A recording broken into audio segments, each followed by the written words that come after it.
क्या आपको पता है राम जी ने लक्ष्मण को रावण के पास क्यों भेजा था? इस वीडियो में जानिए।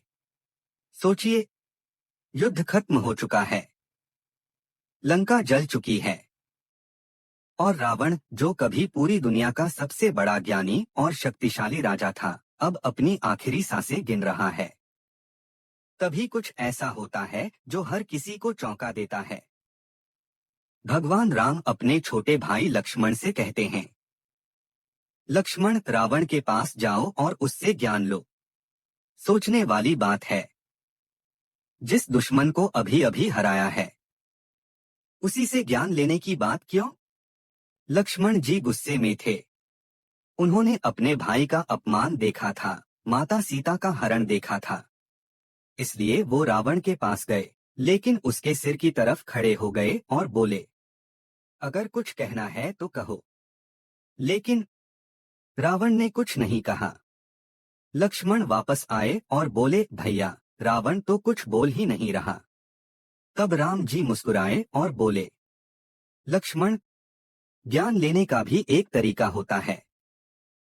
तुम उसके सिर के पास खड़े हुए, यह अहंकार है। अगर ज्ञान चाहिए तो उसके चरणों में जाओ। इस बार लक्ष्मण जी विनम्रता से गए, रावण के चरणों में बैठ गए। अब रावण ने अपनी आंखें खोली और कहा, लक्ष्मण, जीवन में कभी भी शुभ काम को टालना मत। मैंने सोचा था कि मैं राम से बाद में युद्ध करूंगा। यही मेरी सबसे बड़ी गलती बनी। और कभी भी बुरे काम को जल्दी मत करना। मैंने माता सीता का हरण जल्दबाजी में किया और उसी ने मेरा अंत कर दिया। राम जी जानते थे कि रावण सिर्फ एक राक्षस नहीं था, वो महान विद्वान, शिव भक्त और नीति का ज्ञाता भी था। इसलिए उन्होंने लक्ष्मण को भेजा, ताकि वो यह समझ सके कि ज्ञान कहीं से भी मिले, उसे स्वीकार करना चाहिए।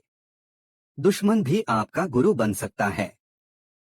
दोस्तों, यह कहानी हमें सिखाती है कि अहंकार छोड़ो, तभी ज्ञान मिलेगा।